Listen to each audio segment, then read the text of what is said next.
पहचान मैं तेरा मेहमान। अब मेहमान तक तो ठीक था, लेकिन यहाँ तो सीधा दूल्हा बन गए हैं संजय। मंडप में खड़ी है होने वाली दुल्हन वृंदा और कुछ ही पलों में इस संजय और वृंदा की शादी होने वाली है। अपने सामने जो नजारा संजय देख रहा है, इसके बारे में तो उसने सपने में भी नहीं सोचा होगा कि उसे इस जबरदस्ती वाली शादी करनी पड़ेगी। अब शादी तो अभी तक हुई नहीं, लेकिन गांव वाले तो अभी से इस संजय को अपना दामाद मान चुके हैं। अब संजय करे तो क्या करे, ना वो बोल नहीं पा रहा है, क्योंकि वृंदा की दादी ने उसके सामने हाथ जोड़ लिए और अगर उसने हाँ कहा तो समझिए वो तो काम से गया। संजय को वेडिंग हॉल में लेकर आता है जहाँ पे हमारी शादी हो रही होती है। तो संजय को पहली बार देखता है कि पूरे स्टैम्पीज़ हैं यहाँ पे मेरे और संजय की पिक्चर के साथ, कार्ड्स है जो उसने एक्सपेक्ट किया ही नहीं होता है। और हम लोग तो एक्सपेक्ट करके चल रहे थे कि नहीं, संजय और मेरी शादी मतलब फिक्स्ड है। संजय को पता है, संजय की फैमिली को पता है, क्योंकि ये प्लॉटेड था। धनकौर जी और नरेंद्र जी ने प्लान किया था। तो बहुत बड़ा शॉक, मेजर शॉक, बहुत लड़ाई झगड़ा ये सब होता है। संजय को खुद यहाँ आके समझ में नहीं आता कि ये सब हो क्या रहा है। वो तो एक अच्छी इंटेंशन से वृंदा को यहाँ मंदिर लाता है, बट जब वो ये पोस्टर देखता है, अगर आप दिखाएं तो पैन करके तो उसको पता चलता है कि वो खुद ही दूल्हा है। तो इस सिचुएशन में आदमी का दिमाग हिल जाएगा ऑब्वियसली, वही संजय के साथ हुआ है। And now everybody is trying to convince him कि आप वृंदा की हेल्प कर दीजिए, क्योंकि वो एक बहुत ही ख़राब सिचुएशन में है, जहाँ पर संजय पहले तो नहीं मानता है, बट फिर भी खुद से लड़ रहा है वो कि अब मैं क्या करूँ। मैं वृंदा को अपने साथ लूँ, उसको नई ज़िंदगी दूँ, उससे शादी कर लूँ या नहीं करूँ। सीरियल तू ही रे दिल में की असली कहानी तो अब यहीं से शुरू होती है कि कैसे ये वृंदा को अपने सपनों का राजकुमार मिल तो गया है, लेकिन संजय के लिए बस ये एक जबरदस्ती वाली शादी है। वृंदा को भी इस शादी का सच पता चल गया है कि संजय को कुछ भी नहीं पता है शादी के बारे में, लेकिन वो भी कुछ नहीं कर सकती है। इस संजय के साथ इस मंडप में तो वो जरूर बैठेगी। This is all plan by Ambe Mata, क्योंकि वृंदा और बा को अम्बे माँ पे बहुत फेथ है। तो अम्बे माँ खुद ही रास्ते बनाए जा रहे हैं, वेज बनाया जा रहा है, ताकि वृंदा की संजय से शादी हो जाए और मतलब वो इस घर से दूर चले जाए। क्योंकि वृंदा की शादी होने वाली थी नरेंद्र से, तो मुझे बचाने के लिए बा भी काफ़ी संजय से बातें करती हैं, उनको मनाने की कोशिश करती है। अतुल, सब हम बहुत इमोशनल मोमेंट्स होते हैं। उसके बाद संजय मानता है, फिर हमारी शादी होती है finally, but still it is very complicated. अभी एक कहानी में आगे चलकर असली ट्विस्ट तो तब आएगा जब स्वाति को पता चलेगा कि वृंदा और संजय की शादी हो चुकी है। अब देखना ये होगा कि क्या यहाँ पर मेकर स्वाति को इस संजय की जिंदगी से आउट कर देंगे, या फिर यहाँ पर भी दो हीरोइनों वाला ट्रैक चलेगा। मुंबई से सोनू शुक्ला के साथ एबीपी न्यूज रिपोर्ट।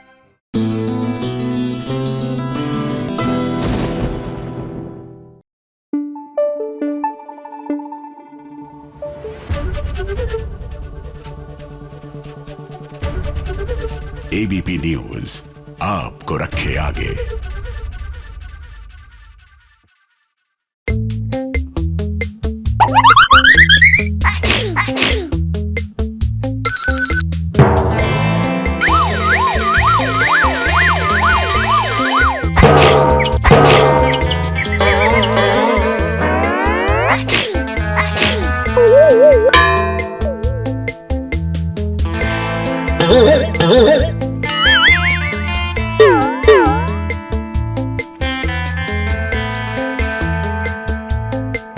अपराजिता को बचाने के लिए रक्षित को तो आना ही था।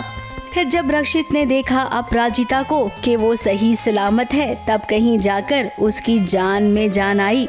वरना तो रक्षित को लग रहा था कि अपराजिता कहाँ होगी, किस हाल में होगी। अब यहाँ पर रक्षित और अपराजिता जब साथ में आते हैं ना, तो कॉमेडी वाला फैक्टर जरूर बनता है, और इस सीन में भी यही नजर आएगा।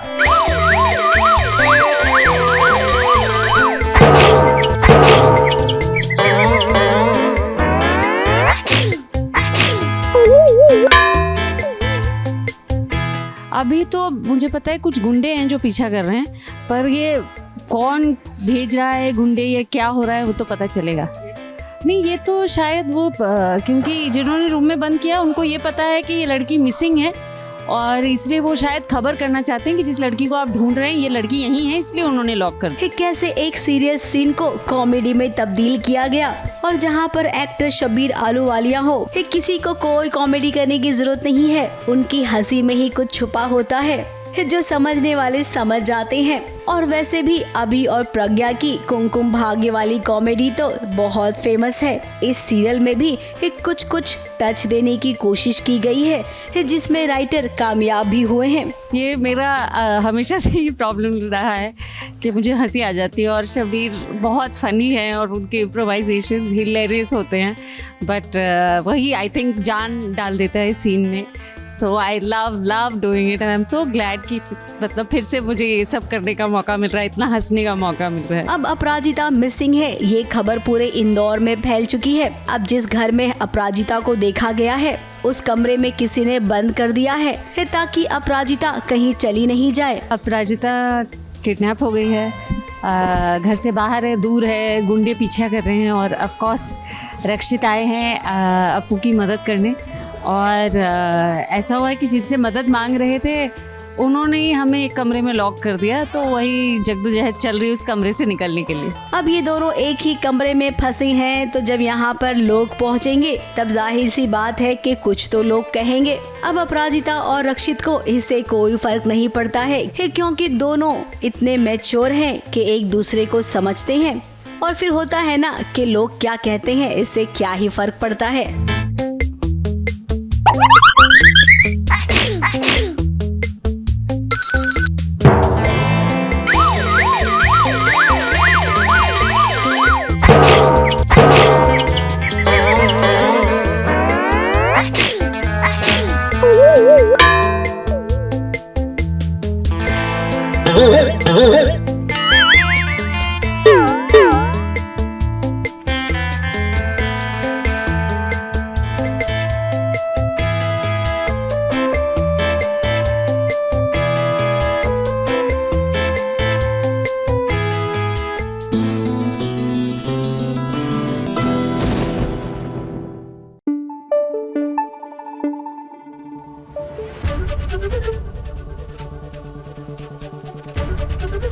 एबीपी न्यूज आपको रखे आगे।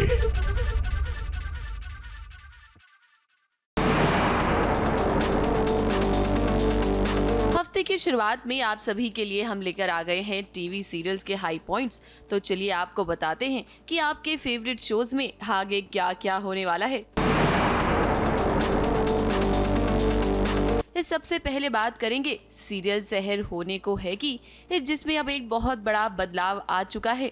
ऋषिता कोठारी के बाद शो में भाविका शर्मा की एंट्री हो गई है, जहां शो में पहली बार भाविका सहर बनती हुई नजर आई।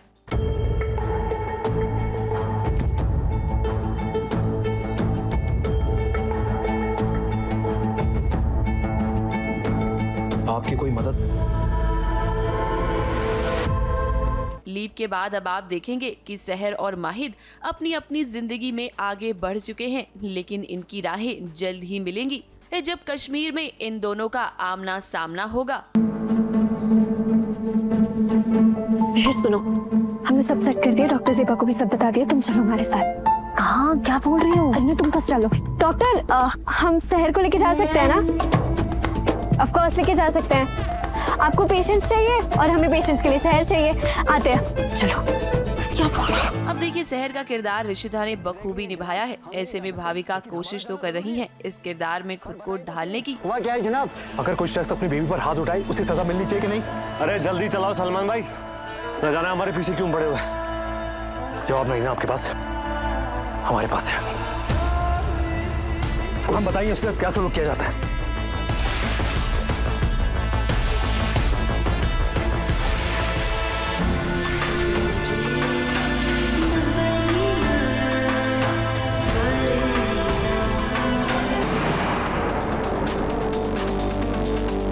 अगले हाई पॉइंट में अब बात करते हैं सीरियल क्योंकि सास भी कभी बहू थी की। अब देखिए, तुलसी ने फैसला लिया है कि वो अपने घर शांति निकेतन लौट कर नहीं जाएगी।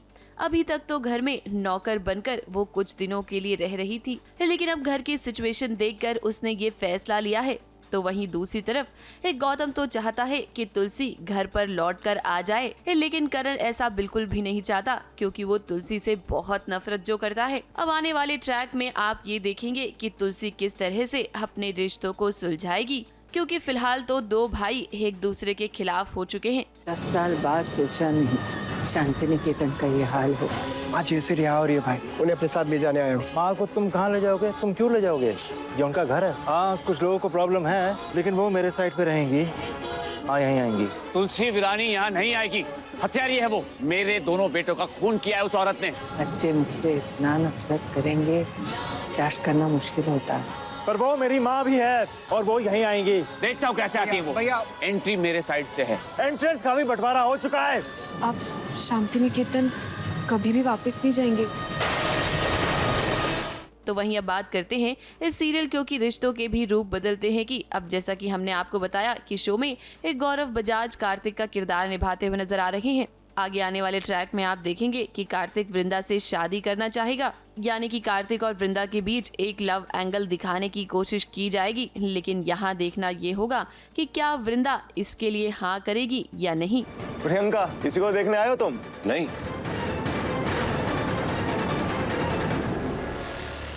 मैंने इन्हें देख के हाँ किया था। वृंदा, क्या?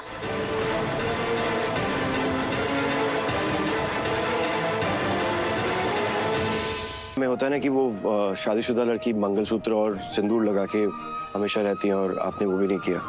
तो मैं बस जानना चाह रहा था, I mean what exactly the situation is, that's it. Separated, दोनों अलग हैं। और कुछ?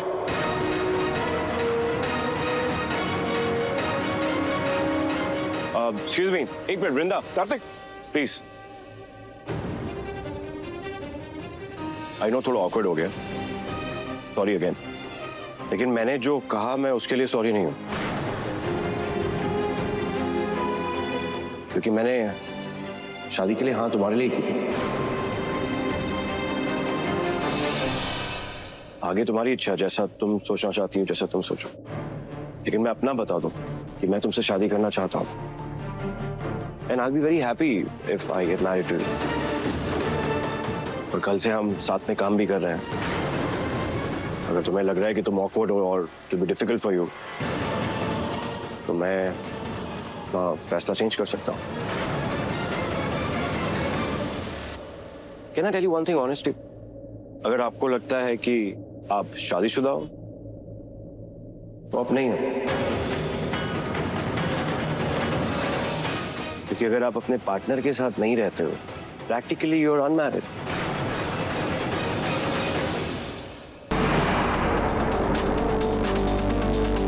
अब बात करते हैं सीरियल अनुपमा की। तो देखिए, घर वालों के सामने सच्चाई आ गई है कि प्रेम ने अनुपमा की डायरी चुराई है, जिसमें उसने अपनी सारी रेसिपीज लिखी हुई थी।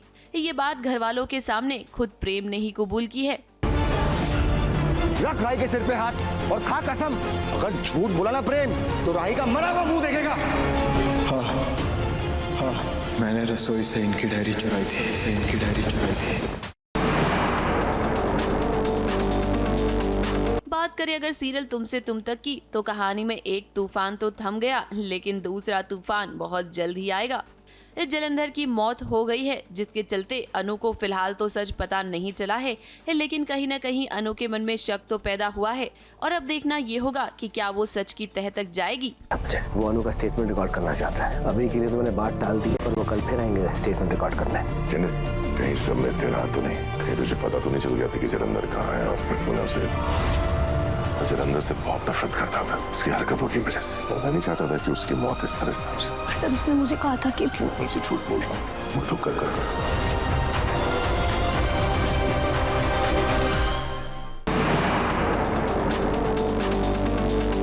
अगली अपडेट आपको देते हैं सीरियल गंगा माई की बेटिया की। अब एक तरफ जहां सिद्धू कश्मकश में है कि कैसे वो स्नेहा को ये बात बताए कि उसकी मां दुर्गावती ने एक बहुत बड़ी शर्त रखी है उसके सामने, और अगर स्नेहा इस शर्त को मानेगी तभी वो घर में रह पाएगी। वहीं दूसरी तरफ कहानी में अब गंगा माई के खिलाफ बहुत बड़ी साजिश होगी। गंगा की बर्बादी, उसका ढाबा ही उसकी ताकत है, उसकी रीढ़ की हड्डी है। हम वो रीढ़ की हड्डी को हमेशा हमेशा के लिए तोड़ देना चाहते हैं। हम वो ढाबा को जला के राख कर देंगे।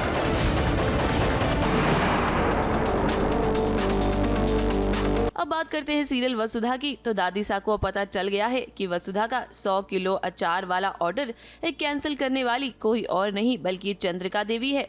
ये बात दादीसा ने देव को भी बता दी है। तो ऐसे में अब घर में ड्रामा और भी ज्यादा बढ़ने वाला है। ताली माता हाथ धो के पीछे पड़ गई है चोरी के। वो जो थारो दोस्त आया था ना, उसने जो इल्जाम लगावे थे वो गलत ना थे। रानी साहब अपनी बहू के साथ खेल खेल रही है। माँ जी से पता लगा लिया कि वसु के 100 किलो अचार को सब करवाने वाला कोई और नहीं बल्कि आप ही। ABP news report.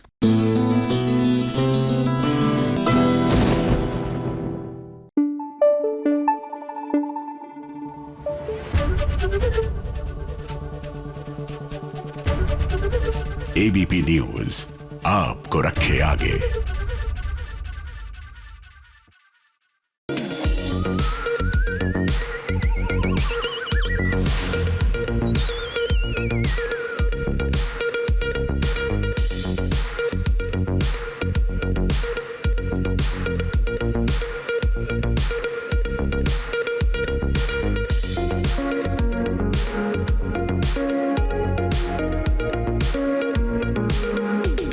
मेहंदी की रस्म हो रही है आरंभी के देवर की, मगर यहाँ तो अवंतिका के तेवर बदले बदले नजर आ रहे हैं। अवंतिका जहाँ होती है वहाँ तो आरंभी और ध्रुव को हाई अलर्ट पर रहना चाहिए, क्योंकि मुसीबत किसी भी तरफ से आ सकती है। और देखो, बात कर ही रहे थे एक नई मुसीबत की, लो जी आ गई ध्रुव और आरंभी पर।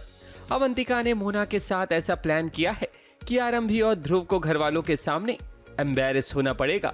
अवंतिका और उसकी फ्रेंड मोना ने ध्रुव के खीर में और आरंभी के पानी में नशीला पदार्थ मिलाया है ताकि दोनों अपने होश गंवा बैठें।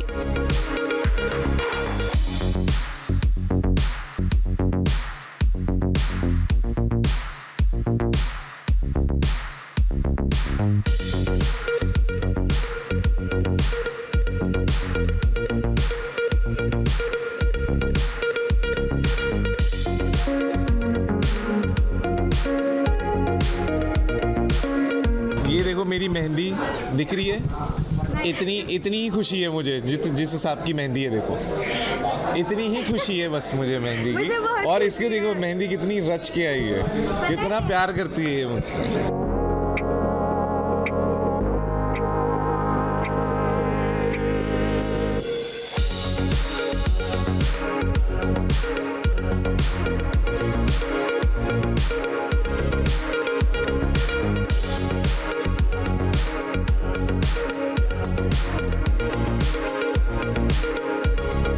अवंतिका ने अपने प्लान को एग्जीक्यूट करना भी शुरू कर दिया है। पहले उसने कमरे में ध्रुव को भेजा और अब वो कुछ ऐसा प्लान करेगी कि आरंभी भी वहीं चली जाएगी। फिर उसके बाद ही तो एक नया ड्रामा शुरू होगा। अवंतिका इन सब चीजों को मोबाइल में रिकॉर्ड करेगी ताकि वो विश्वास और घर वालों को ये विश्वास दिला सके कि आरंभी और ध्रुव में कुछ तो गड़बड़ है। अवंतिका की अपनी प्लानिंग चल रही है, पर ये कोई ध्यान नहीं दे रहा है कि राज तो नायरा को बिल्कुल भी प्यार नहीं करता, तो भला वो इस शादी के बाद वो कैसे खुश रहेगा। हाँ, कभी खुशी कभी गम। मेरे लिए खुशी खुशी है, इनके लिए गम गम है। मेरे लिए भी कुछ % खुशी है, क्योंकि मैं चाहता हूँ कि चलो अब घर वालों की खुशी के लिए कुछ करना पड़ता है, और तो इसीलिए मैं भी थोड़ा बहुत खुश हूँ। लेकिन कभी कभी वो पुराना प्यार याद आ जाता है, तो इसलिए। लेकिन मेरा पति मेरे साथ स्कैम कर रहा है और कुछ नहीं। मैं इसको एज अ फ्रेंड बहुत प्यार करता हूँ, लेकिन सीन में मैं बेचारी को बिल्कुल कोई रोमांस नहीं है हमारा। अवंतिका की प्लानिंग एक बार फिर नाकाम होगी या फिर सक्सेसफुल, ये तो समय ही बताएगा। मगर अभी के लिए तो सारा खेल आरंभी और ध्रुव के खिलाफ जा रहा है। मुंबई से शिवानी सिंह के साथ एबीपी न्यूज रिपोर्ट।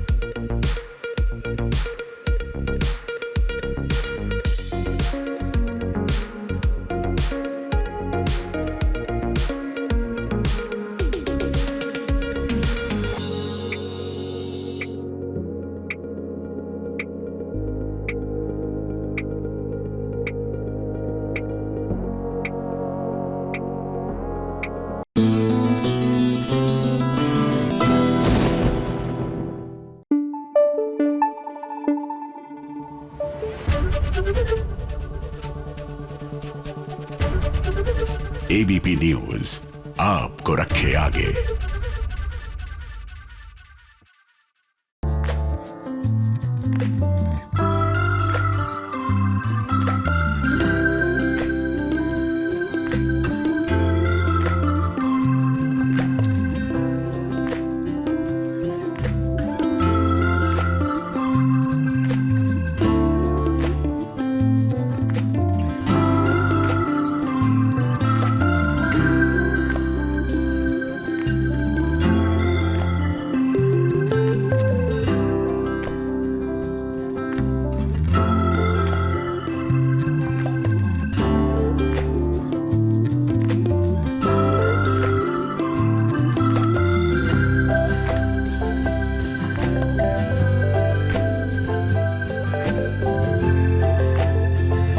ये हवाएं, ये गहरा समंदर, ये खुला आसमान, बरसात का ये मौसम और ईशान बड़े अच्छे लगते हैं। शायद आज नोयोनिका यही कहना चाह रही है ईशान से।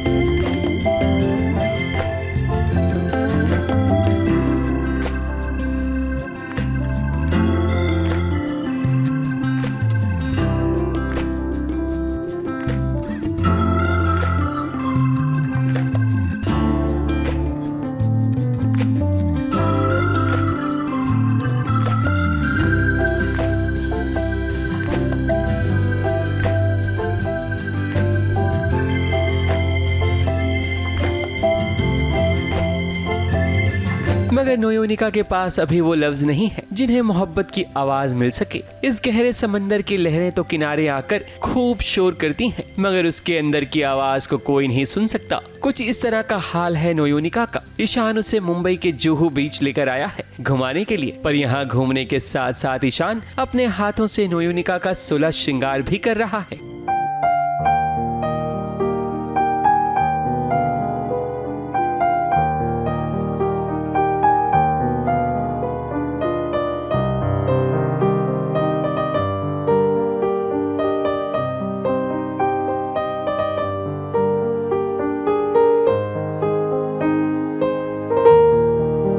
यहाँ पर ईशान अपना प्यार भी जताते चले जा रहा है और उसे भी बहुत अच्छा लग रहा है कि वो उसे नोयोनिका के साथ में टाइम स्पेंड करने के लिए मिल गया। जो नोयोनिका की फेवरेट चीज़ें जैसे चूड़ियाँ हो गई, बिंदी हो गई, उसको बचपना भी पसंद है, तो बलून्स हो गए, फिर छाते में चलना, घूमना, टाइम स्पेंड करना। नोयोनिका ने बहुत टाइम बाद मुंबई घूमा है, मतलब लाइक मैं ये कह सकती हूँ कि पहली बार उसने मुंबई घूमा है। नोयोनिका और ईशान का ये रोमांटिक सीन तो देखने में बहुत खूबसूरत लग रहा है, मगर जरा नजर डालिए उस पर जिनकी वजह से ये खूबसूरत सीन खिल कर आ रहा है। मुंबई में झमाझम बारिश हो रही है, ऐसे में भी सीरियल सैराब की टीम पूरी जान लगा रही है ताकि शूटिंग में कोई खलल ना पड़े। प्रोडक्शन टीम हो या डायरेक्शन टीम, हर कोई पूरी मुस्तैदी के साथ तेज बारिश में एक पैर पर खड़े होकर इस चुनौती का सामना कर रहा है।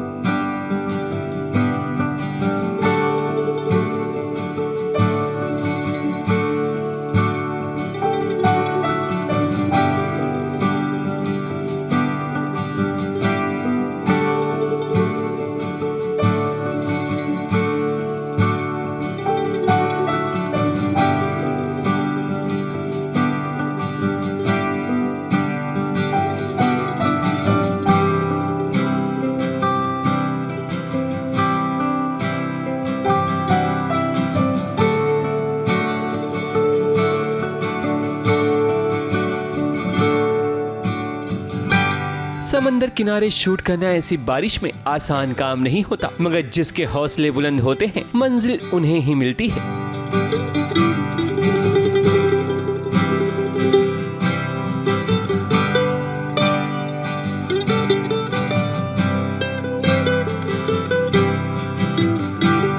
मुझे तो बहुत मज़ा आया वहाँ पर। मैंने पानी पूरी खाई। बोलते हैं ना Mumbai is famous for beaches, तो यहाँ पे जो सबसे फेमस बीच जुहू बीच है, वहाँ पर ईशान ने मुझे पानी पूरी खिलाई, गोला खिलाया। हमारे लिए वेकेशन हो गया था। जो मेहनत करेगा उसे उसका फल जरूर मिलेगा, इसलिए तो नोयोनिका और ईशान की जोड़ी को लोग काफी पसंद कर रहे हैं। मुंबई से कैमरामैन भुवन सिंह और प्रिया धावड़े के साथ एबीपी न्यूज रिपोर्ट।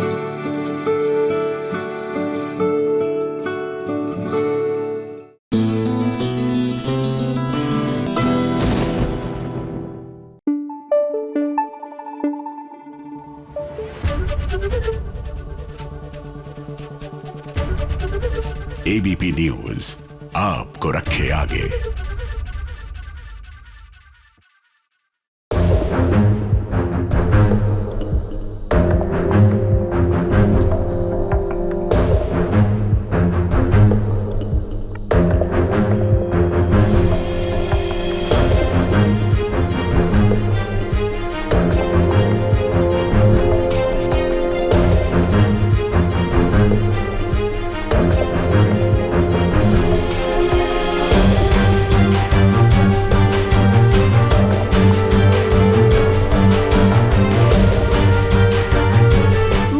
मॉनसून का सीजन आ गया है। अब बारिश में भीगकर एंजॉय करना तो अलग बात होती है, लेकिन अपनी बहू पर कोई इस तरह से पानी डालता है क्या? अब राधा को टॉर्चर करते हुए दादी को तो हम रोज ही देखते हैं, लेकिन आज तो दादी को वजह भी मिल गई है राधा को खरी खोटी सुनाने की। एक कुकिंग कंपटीशन से राधा को डिस्क्वालीफाई कर दिया गया है और ये बात अब घर वालों को पता चल गई। दादी को गुस्सा इस बात का नहीं है कि राधा डिस्क्वालीफाई हो गई है, बल्कि गुस्सा उन्हें आया है उस आरोप पर जो राधा पर लगाया गया है। अब राधा को ये कहकर डिस्क्वालीफाई किया गया है कि उसने सारे कंटेस्टेंट्स का खाना खा लिया। राधा को देखकर भले ही दादी आपने ऐसा कहा हो, लेकिन सच बात तो ये है कि इसमें राधा की कोई गलती नहीं है।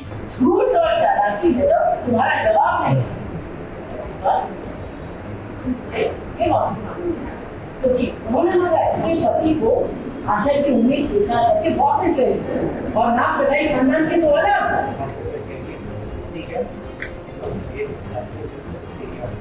इधर दादी राधा को खरी खोटी सुनाने से बाज नहीं आ रही। हालांकि राधा अपनी सफाई दे रही है। अब घर में पैसों को लेकर ऑलरेडी किल्लत चल रही है और ऊपर से इतना ड्रामा। खैर अच्छी बात यह है कि इन सब के बीच प्रथम राधा का साथ दे रहा है।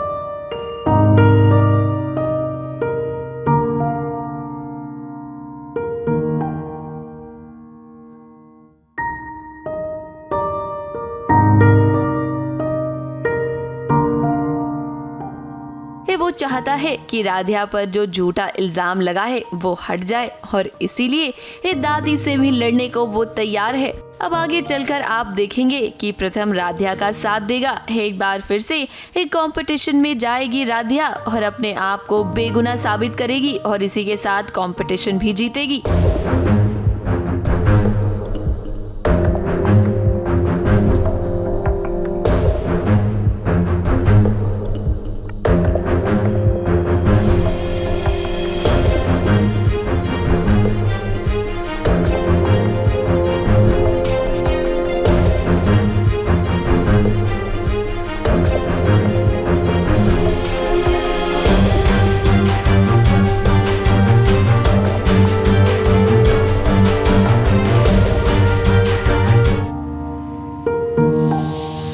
ABP news report.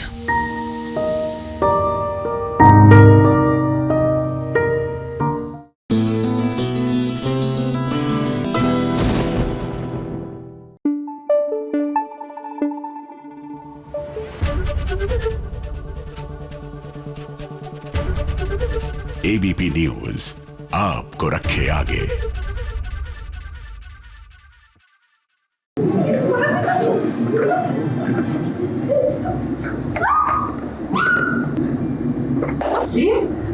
क्या हुआ देख? अरे क्या हुआ दिख नहीं रहा है। गिरे हुए हैं, कुशल खाने से आ रहे थे, संतुलन बिगड़ा हो गिर गए। क्या हुआ? ना ना ना ना ना, हमें किसी के सहारे की जरूरत नहीं है। जाइए आप, जाइए जाइए जाइए यहाँ से। उठो चलो। नहीं तो क्या? नहीं बताइए ना। हाथ उठाएंगे हमारे ऊपर? ऐसा कहा कि हम हाथ उठाएंगे? नहीं, आवाज आपकी ऐसी लग रही है, आप धमकी दे रही हैं हमको। चलो कुछ भी क्या लगना है, चोट लग गई, इससे ज्यादा और क्या लगेगा? चोट तुम्हारे पाँव में नहीं लगी, तुम्हारे सर पे लगी। एक तरफ महादेव और विद्या है, जिनके बीच ना इन दिनों नोक-झोंक कुछ इस कदर हो रही है मानो अब कुछ ही दिनों में ये दोनों मिल जाएंगे। अब महादेव और विद्या उम्र के उस पड़ाव में हैं, जहां पर वो बच्चों की तरह लड़ रही हैं।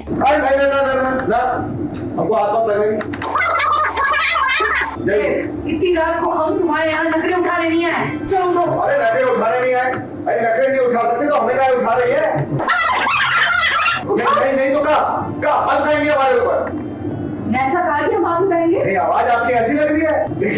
अपनी आवाज देखिए। उठो, हम आए बड़े हम। उठो तुम। तो वही दूसरी ओर धीरज और रज्जी को देखिए, जो बच्चों की तरह लड़ रही हैं। कहाँ माँ पापा की लड़ाई को सुलझाना चाहते थे, ये खुद ही लड़ पड़े।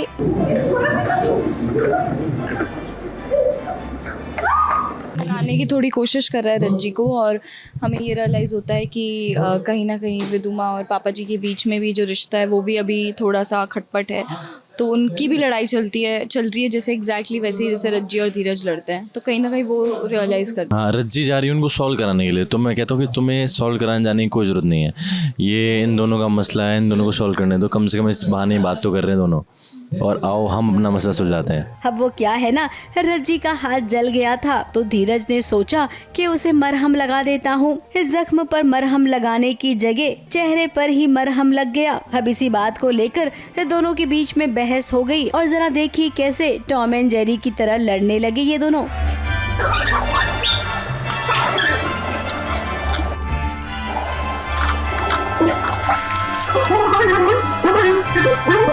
रज्जी का हाथ जला दिया था ना मैंने गलती से, तो उसको वो क्रीम लगा रहा था मैं, तो गुस्से में रज्जी ने वो क्रीम उठा के मेरे ही मुंह पे लगा दी।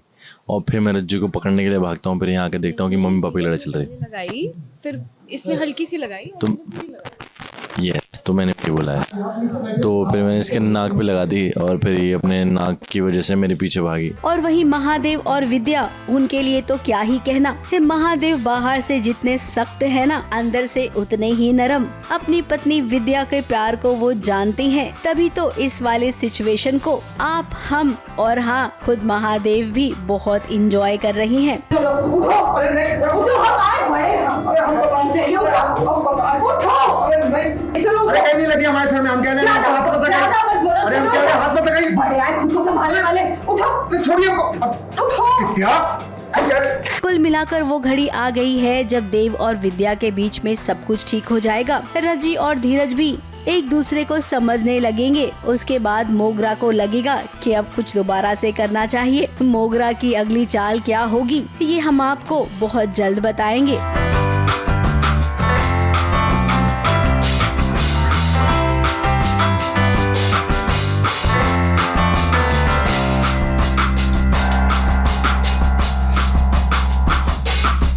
मुंबई से स्नेहिल यादव के साथ एबीपी न्यूज रिपोर्ट।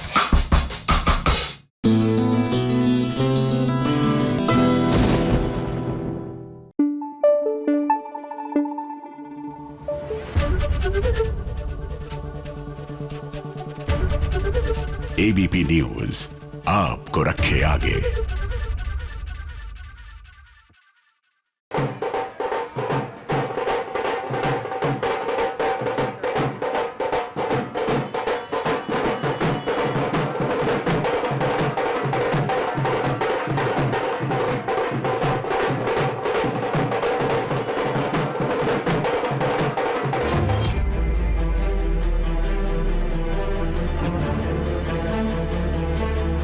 माता का जगराता हो तो भाई ऐसे में माता के रहते घर में कोई भी गलत काम नहीं हो सकता है। वैसे खलनायिका ने तो पूरा प्लान कर लिया था कि राधिका को रास्ते से कैसे हटाना है, लेकिन माही ये नहीं जानती है कि राधिका माता की सबसे पसंदीदा भक्त है। उसके साथ भला वो कैसे गलत होने दे सकती है।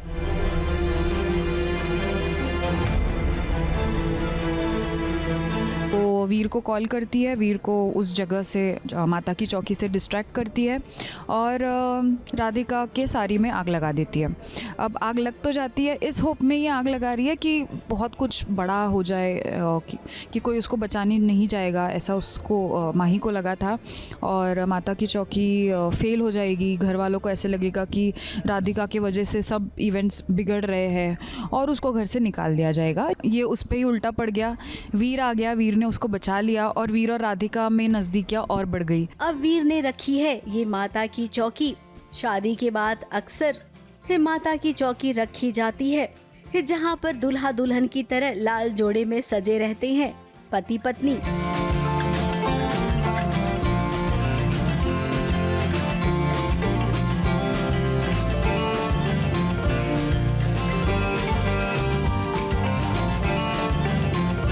परिवार में कोई भी खुश नहीं है, ये तो आप जानते ही हैं।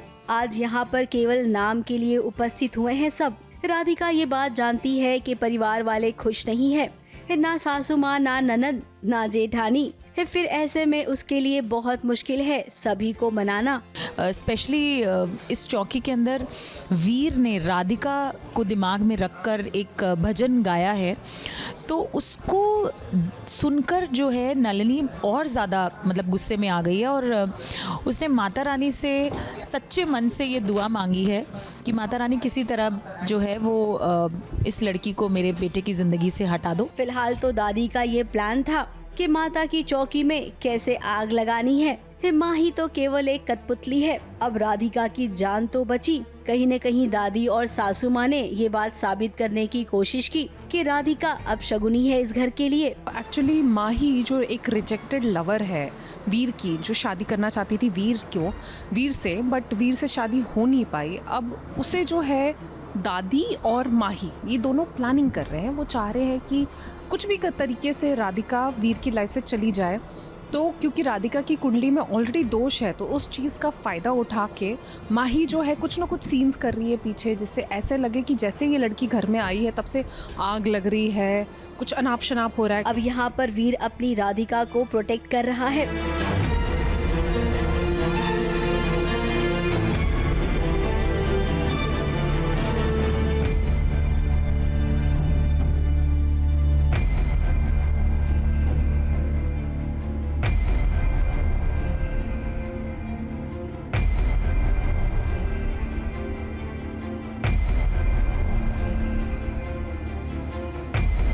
उसने माही को रंगे हाथों पकड़ा और सबके सामने बेनकाब भी कर दिया। कुछ पल के लिए दादी की सिट्टी पिट्टी गुल हो गई थी, क्योंकि दादी को लगा कि अगर माही ने उनका नाम ले लिया तब तो दादी बहुत बुरी तरीके से फंस जाएंगी। फिलहाल तो ऐसा कुछ हुआ नहीं, राधिका भी सेफ है। माता रानी का आशीर्वाद जो है। मुंबई से कैमरामैन सुजीत मिश्रा के साथ एबीपी न्यूज रिपोर्ट।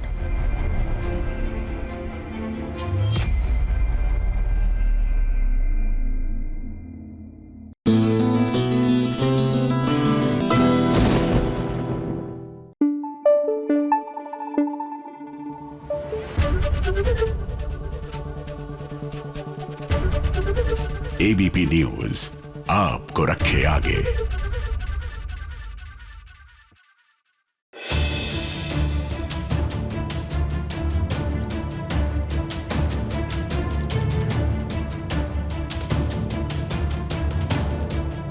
मन्नत के सामने धैर्य बेनकाब हो गया है। वो धैर्य जिसने अपने चेहरे पर एक अच्छे इंसान होने का मुखौटा पहन रखा था। अब धैर्य की नफरत इतनी आगे बढ़ चुकी है कि उसने हाथ में बंदूक तान ली है। मन्नत पर गोली भी चल गई है। अब यहाँ पर एक कंफ्यूजन वाला सीन लग रहा है हमें। अब धैर्य का इरादा कुछ और था। वो यहाँ पर ना विक्रांत से रिवेंज लेने आया था, लेकिन उसे क्या पता था कि उसके हाथों जो गोली चलेगी वो सीधे मन्नत को जाकर लगेगी। एक अच्छा इंसान फिसल जाता है ना, तो वो इतना नीचे गिर जाता है, and then he just keeps doing things to cover up and to that to make everything okay again. And I feel धैर्य के साथ यही हो रहा है कि वो उसका गुनाह ही कहेंगे was to allow himself to be consumed by jealousy and that obsession of my daughter, my wife, she's mine। ये वो obsession में इतना खो जाता है कि अब I feel he's just flowing in that। and अक्सर उन लोगों के साथ होता है जो बहुत अच्छे रहे हो। धैर्य का जो किरदार था शुरुआत में, he was the perfect example brother। ऐसा भाई या दोस्त किसी को मिल जाए ना, बहुत ही लकी होगा वो इंसान। बाद में वो जो आई फील एक छोटी गलती की वजह से ही just slips into a hell of anger and a lot of negative emotions यार। अब मन्नत ने कभी सपने में भी नहीं सोचा था कि धैर्य कभी इस कदर गिर सकता है। अब ऐसा ही होता है, आप जिसके बारे में जैसा नहीं सोचते हैं ना, जब वो इंसान वैसा निकलता है तो तकलीफ बहुत होती है। मन्नत को सब कुछ पता चल गया है। उसके सामने दूध का दूध और पानी का पानी हो गया है। फिर ऐसे में ये क्या मेजबानी से मन्नत सही सलामत निकल पाएगी? फिर धैर्य अभी खुद को बचा तो नहीं पाएगा। लेकिन सवाल ये उठता है कि मन्नत को बचाने के लिए क्या यहाँ पर विक्रांत आ पाएगा? मैं कुछ नहीं कहना चाहूँगा, ऊपर जो बैठे हैं वो कहेंगे। देखो यार, मेरा बहुत सिंपल है। मैं anything that reduces your pressure is a good thing. काफ़ी सब लोगों के ऊपर थोड़ा सा प्रेशर कुछ दिनों के लिए रिलीज़ हो जाएगा और वापस आ जाएगा यार। It's not a big deal. और आई एम श्योर नंबर्स भी आते हैं तो किसी वजह से आते होंगे। I am not denying that, but ठीक है, थोड़े दिनों के लिए ये प्रेशर रिलीज़ हो गया तो बढ़िया होता है यार। एंजॉय करते हैं ये फेज़ को भी एंजॉय करते। जब हमने TRP वाला फेज़ एंजॉय किया है तो इसको भी एंजॉय करना चाहिए। TRP ना आने को, मतलब जब TRP नहीं आएगी तो एक्चुअली कितना खुलापन होगा, क्रिएटिव के लिए कितना खुलापन होगा यार? एक्चुअली पता है क्या, थोड़े से बाउंडेशंस टीवी में होते हैं। हम लोग टेलीविजन कर रहे हैं, टेलीविजन में टाइम कंस्ट्रेंट्स होते हैं, मनी कंस्ट्रेंट्स होते हैं, क्रिएटिव कंस्ट्रेंट्स होते हैं। बिकॉज अभी देखो कैसे बारिश हो रही है, हम लोग आउटडोर ज़्यादा शूट नहीं कर सकते। अगर करना है तो फिर भीग के करना है। तो बहुत सारे कंस्ट्रेंट्स होते हैं क्योंकि वेल प्लान्ड नहीं होते हैं, बिकॉज रोज़ करना पड़ता है। सो ऑलरेडी इतने प्रेशर होता है, सब लोग from director to spot, everyone is so stressed. At least थोड़े दिन के लिए TRP नहीं आएगी, कुछ नहीं बिगड़ने वाला, सब कुछ नॉर्मल रहने वाला है, ऐसे ही रहने वाला। जब TRP आ जाएगी तब भी हम लोग सब ऐसे ही रहने वाले। So it's always good, we should welcome everything that comes. Already television ने इतना सब कुछ देखा है, लॉकडाउन फेज़ देखा है, फिर जब लॉकडाउन खुला फिर वो वाला फेज़ देखा है, जब हम लोग कैसे घर पे आयरन करके कपड़े घर से एपिसोड शूट करके दे रहे थे, हम लोग वो भी फेज़ देखा है हमने। जब हम लोग 16 घंटे 17 घंटे 20 घंटा काम करते थे, हम लोगों ने वो भी फेज़ देखा है। अब हम जब 12 घंटे काम करते हैं, ये भी फेज़ देखा है। So I think television has seen it all. So now it doesn't surprise us anymore, to be honest, and it's okay. मुसीबत में तो है मन्नत, लेकिन हम ये भी जानते हैं कि मन्नत अपनी रक्षा खुद कर सकती है और इस बार वो धैर्य का चैप्टर खुद ही खत्म करेगी। ABP news report.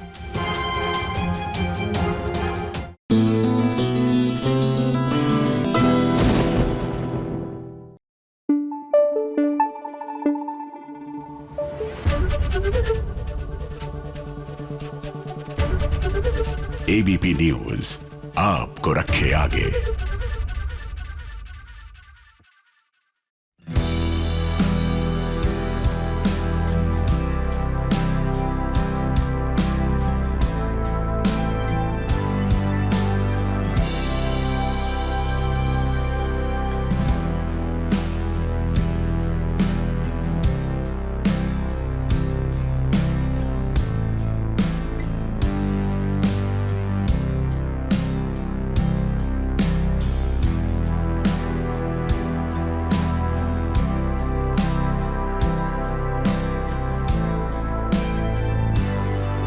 जीने के लिए इंसान को क्या चाहिए? रोटी, कपड़ा और मकान। लेकिन सचिन साइली के पास अब इनमें से कुछ भी नहीं है, क्योंकि देशमुख परिवार बेघर जो हो गया है। इसीलिए तो देखिए, साइली के घर पूरा देशमुख परिवार रहने के लिए आया है। अब घर तो इनके पास है नहीं और ना कपड़े हैं, क्योंकि कपड़े तो ये पुराने घर में छोड़ आए हैं। और बात करें अगर हम खाने की, तो खाने के लिए इन्हें साइली के परिवार पर डिपेंडेंट होना पड़ रहा है। अब देशमुख परिवार ने पैसों की किल्लत तो देखी है, लेकिन इन्होंने ये नहीं सोचा था कि रातों रात ये इतने गरीब हो जाएंगे। इन सब के बीच अब सवाल ये उठता है कि आखिर ऐसा हुआ क्यों? हाँ, अभी हम साइली के घर आए हैं। रेणुका कहती है कि मुझे किसी चौल में नहीं रहना, तो रेणुका गई है रिया के साथ उसके घर पे, और हम बाबा को लेके आए हैं साइली के घर पे। और हुआ कुछ ऐसा है कि बैंक वाले हमारे घर पे आए और फाइनेंसर घर पे आए, और हमारा जो घर है वो सील कर दिया गया है और हमें घर से निकाल दिया गया है। सो ये एक मिलीजुली साजिश है फाइनेंसर की, वापस मंदिरा के साथ मिलके, जबकि सचिन ने एक पार्ट पेमेंट ऑलरेडी कर दी थी फाइनेंसर को। तो जैसे रियल लाइफ में होता है कि बहुत ऑनेस्ट लोग जो होते हैं कई बार धक्के खाते हैं सिस्टम से, और कई बार धक्के खाते हैं ऐसे फ्रॉड लोगों से। तो वैसा ही कुछ हमारे परिवार के साथ भी हुआ है। पर परिवार की गलती भी, परिवार के सदस्यों, 2 सदस्यों की गलती की वजह से पूरा परिवार सड़क पे आ गया है। और इसके लिए ब्लेम क्या ही करना जब अपने घर पे काला धब्बा है। तो देखते हैं आगे जाके कैसे घर वापसी होती है और कैसे घर वापस हमें मिलता है या मिल भी पाता है कि नहीं। इसके लिए आपको देखना होगा। और नहीं क्या आशा? सचिन साइली का पूरा परिवार अब बड़ी साजिश में फंस चुका है। इस सायली का परिवार तो इनकी मदद करने की कोशिश कर रहा है, क्योंकि उन्हें पता है कि देशमुख परिवार के पास अब रहने की कोई भी जगह नहीं है। इस सायली और सचिन की बात करें तो वो दोनों बहुत परेशान हैं, लेकिन ये बात भी हम जानते हैं कि जल्द से जल्द वो कोई ना कोई तरकीब निकाल ही लेंगे। हाँ, मतलब जैसे होता है ना, जब आप लाइफ में लो होते हो या आपकी लाइफ में कुछ डाउन चल रहा होता है तो आपके आसपास वाले, आपकी जो इमीडिएट फैमिली होती है, आपको चेयर अप करने में लगी होती है। तो वैसे ही सायली की फैमिली वाले भी इंटेंसिटी जानते हैं इस सिचुएशन की कि घर छत छीन गई इनसे, तो थोड़ा लाइट माहौल करने की कोशिश कर रहे हैं। बट सिचुएशन ही इतनी बड़ी है कि वो भी अनफॉर्चुनेटली वर्क नहीं कर रहा, क्योंकि ना ही इनके पास इनका सामान है, ना ही सारे कपड़े हैं, ना ही सारी चीजें हैं। आने वाले ट्रैक में अब इसी चौल में रहेंगे सचिन और सायली और कोशिश करेंगे वो दोनों फिर मंदिरा से अपना घर वापस लेने की। मेरे पे भरोसा कर बाबा, ज्यादा दिन तेरे को अपने घर से बाहर नहीं रहने देगा मैं। कैसे भी 38 लाख का जुगाड़ करेगा मैं बाबा, तेरे को वापस तेरे घर में लाएगा। मुंबई से स्नेहिल यादव के साथ एबीपी न्यूज रिपोर्ट।